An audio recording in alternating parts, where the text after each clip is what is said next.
LinkedIn believes B2B marketing can be B2 brilliant, B2 bold, and B2 breakthrough. How? With a platform purpose-built to make B2B marketing mean more for your business. A platform with tools to help you build better relationships with your key customers, to boost your buyer's journey while building your brand. A platform with trusted data and lead generation you need to beat your KPIs, drive ROI, and stand out amongst the competition. And with the targeting tools on LinkedIn, you can reach your precise audience right down to their job title, company name, location, and more to make sure your ads are always seen by those who matter. So let's get ready to B2 boldly go where no marketer has gone before, because LinkedIn is where B2B is everything it can be. Rethink your B2B marketing ads and get $100 credit on your next campaign. Go to linkedin.com/MPN to claim your credit. That's linkedin.com/MPN. Terms and conditions apply. Entrepreneurs Enigma is a podcast for the ups and downs of entrepreneurship. So the wins and the fails that we all face being entrepreneurs, and how we learn from adversity. Every week I talk to a different entrepreneur with a story to tell. I'm Seth Goldstein. Come with me on the journey. This is Entrepreneurs Enigma. Let's get started.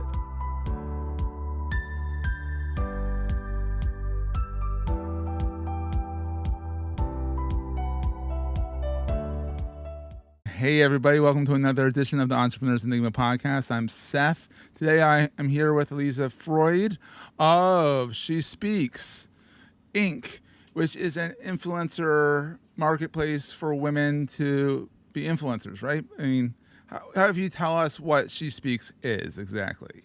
Well, you said it. I think you said it pretty well. We're an influencer marketing firm. We have a community of 250,000 female influencers. Wait, come again? 250,000? Yeah, 250,000 who've signed up with us. That means they've given us all sorts of information. And they reach 300 million people throughout their networks around the globe. So this could be nano influencers, mid-level influencers, and big names. Exactly. We go from the nanos all the way up to the celebs. Ooh, look at you, hotshot. That's awesome. And you also are the host of SheSpeaks, hence the name. SheSpeaks. Yep. How She Does It, which is one of your podcasts, and also Powerhouse Women. Yeah. And you're a Forbes contributor. So you're kind of busy, to say the least. It's kind of funny. I find that when I started my entrepreneurial journey, I was way busier than I am now. Once you build a team, it gets, you feel like you're not as much like busy doing things. Yeah.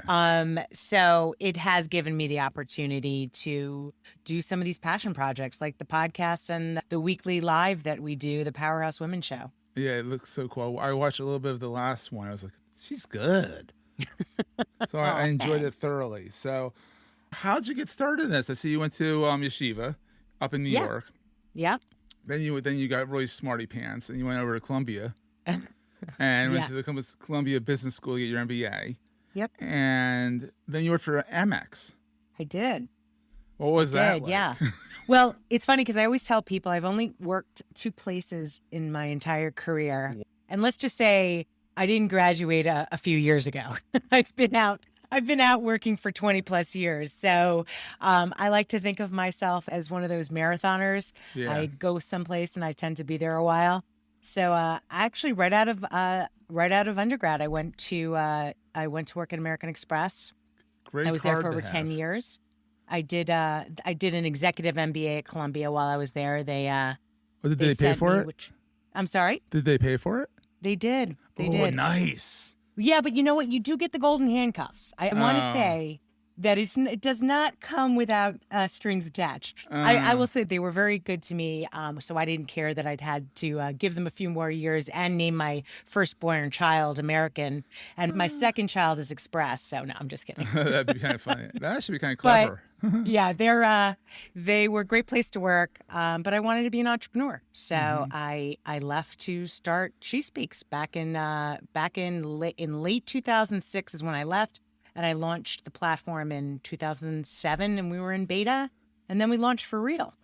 We're going to take a quick break, hear from our sponsors, and get right back to the show. LinkedIn believes B2B marketing can be B2 brilliant, B2 bold, and B2 breakthrough. How? With a platform purpose-built to make B2B marketing mean more for your business. a platform with tools to help you build better relationships with your key customers, to boost your buyer's journey while building your brand, a platform with trusted data and lead generation you need to beat your KPIs, drive ROI, and stand out amongst the competition. And with the targeting tools on LinkedIn, you can reach your precise audience right down to their job title, company name, location, and more to make sure your ads are always seen by those who matter. So let's get ready to be too boldly go where no marketer has gone before, because LinkedIn is where B2B is everything it can be. Rethink your B2B marketing ads and get $100 credit on your next campaign. Go to linkedin.com/MPN to claim your credit. That's linkedin.com/MPN. Terms and conditions apply. So apparently, influencer marketing was a thing even back in the aughts. Well, we didn't start as an influencer marketing company. We started as a research company, which is why I actually had to build a CRM platform. And I know it probably will not surprise people who remember back to that time. It was not like you can off the shelf easily get a CRM solution. You still can't off the shelf very easily now. I mean, there's tons of them, but they're not all good. Yeah, well, no, they're not. But back then, there were not that many options at all. Wow. So we wanted to have CRM, and we also wanted to have research tools because we started as a market research company doing quantitative and qualitative research for brands and that were interested in understanding what was going on in the hearts and minds of women. So we built the platform, launched it, and realized that a lot of the women who were signing up to be on this panel, this research panel that we were building, were what you now call influencers, but back then you called them mommy bloggers. And we didn't call them mommy bloggers, but other people did. And some of them called themselves mommy bloggers. I mean, that was some of them did. That wasn't a badge of horror. It was a badge of honor if you're a mommy blogger. Yeah. They were early adopters on social, and after the first couple of times of going to them and saying, "Hey, listen, we're going to send you this product to try, but you can't write about it or talk about it on your blog. We just want you to give us confidential feedback on it. Please do not write about it." Oh my God. Yeah, that's exactly how it went. And then how'd you pivot? So how'd you pivot into influencers? I mean, well, we sort of had a realization that, wait a second, we've got at that point, and this was probably about 6 to 8 months in. Oh wow. We had about 30,000 long form bloggers who'd signed up to be panelists.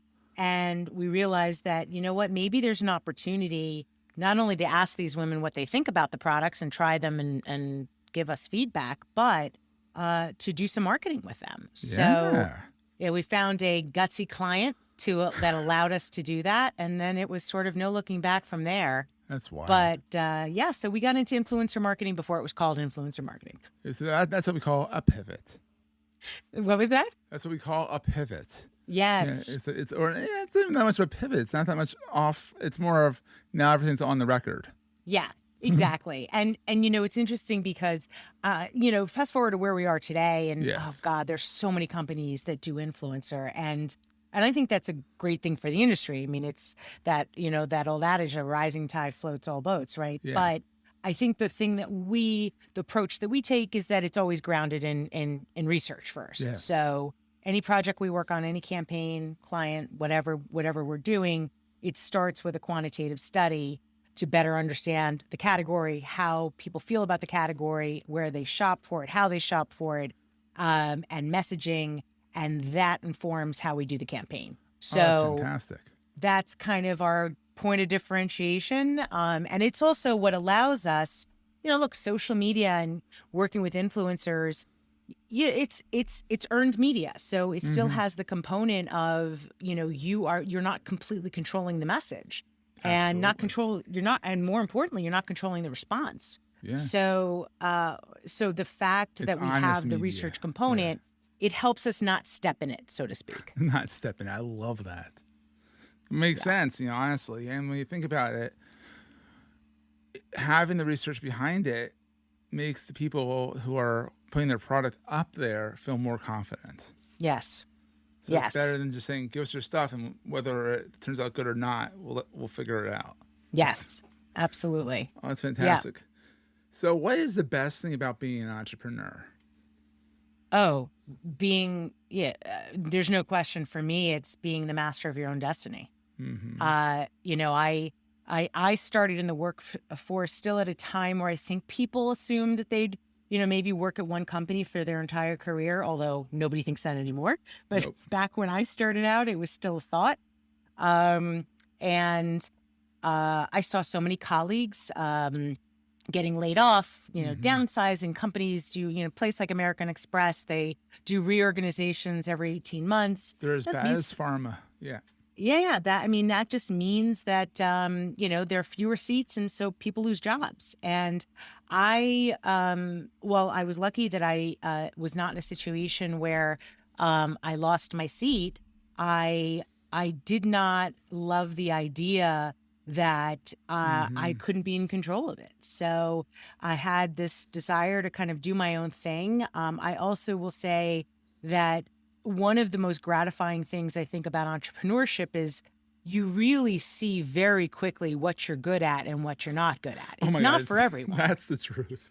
I mean, it's not for not Yeah. everyone wants to know that, and that's okay. Yeah. It's what I'm saying. Like it's different strokes for different folks. But for me, I really wanted to know what am I Mm-hmm. good at and what do I really not need someone else to do for me because I'm not good at it. And when you're an entrepreneur, you really have to get real with that very very quickly. And I appreciate that. I don't think anyone has to be great at everything. It's not possible. So get Mm-hmm. very real quickly as an entrepreneur about what you're good at and what you're not, and hire for the stuff you're not good at that's important. Absolutely. So, what's the scariest thing about being an entrepreneur? That the flip side.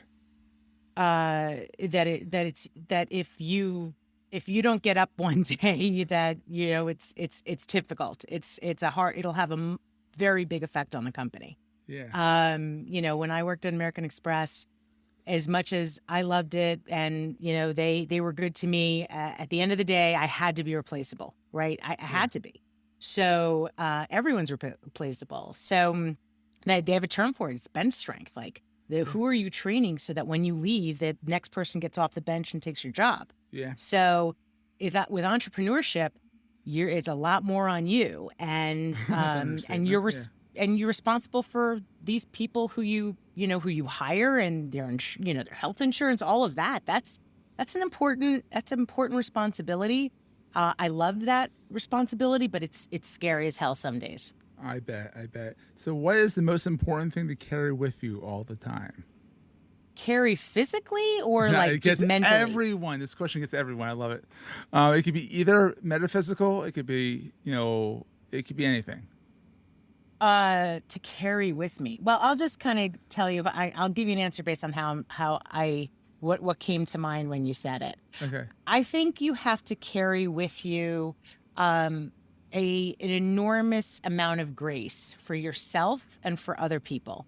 And I say that because when you're building a company, you have to assume positive intent and build an environment where other people do the same.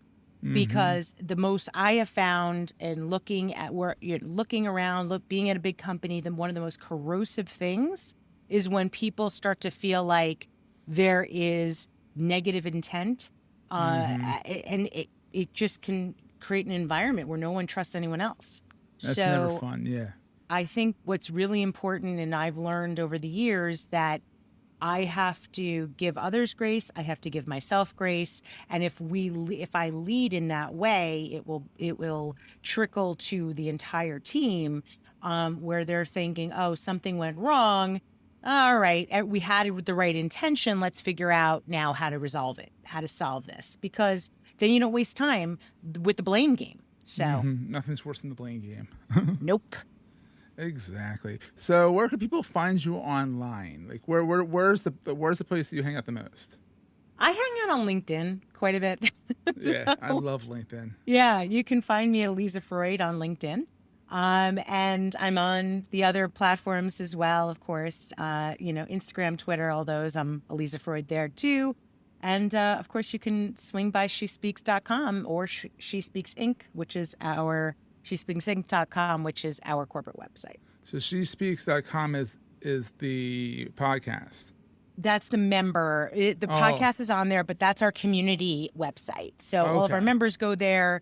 That's where they join. They engage with us. They, participate in campaigns, and that's really all the content there is really intended for them and to build community for them, which is critical to what we do. Yeah. And then we have a site for partners and clients that are interested in learning more about us, and that's what SheSpeaksInc.com is. I like that. Yeah. Very cool. Well, Lisa, this has been so much fun. Yes. I'm glad Jason and everybody pointing us out to each other. This is fantastic. Yeah. And we'll see everyone next week.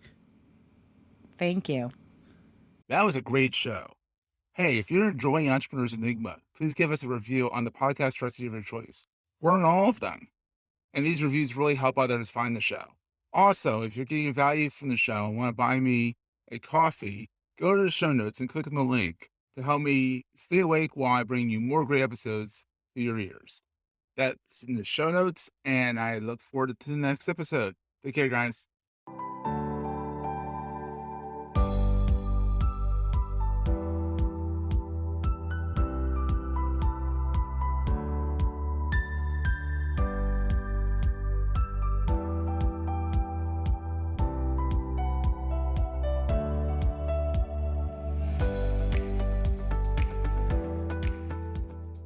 Goldstein Media hopes you have enjoyed this episode. This podcast is one of the many great shows on the MPN Marketing Podcast Network. This podcast is coming to you on MPN, the Marketing Podcast Network. There's another show on MPN you might enjoy as well. I'm Jamie Lieberman, host of the Unbusiness Podcast. In each episode, we talk about the issues that face every entrepreneur where business and legal strategy intersect. Subscribe to the Unbusiness Podcast today. It'll make your business that much smarter. Just visit #legal.com or search for the Unbusiness Podcast wherever you get your podcasts. This podcast is heard along the Marketing Podcast Network. For more great marketing podcasts, visit marketingpodcasts.net.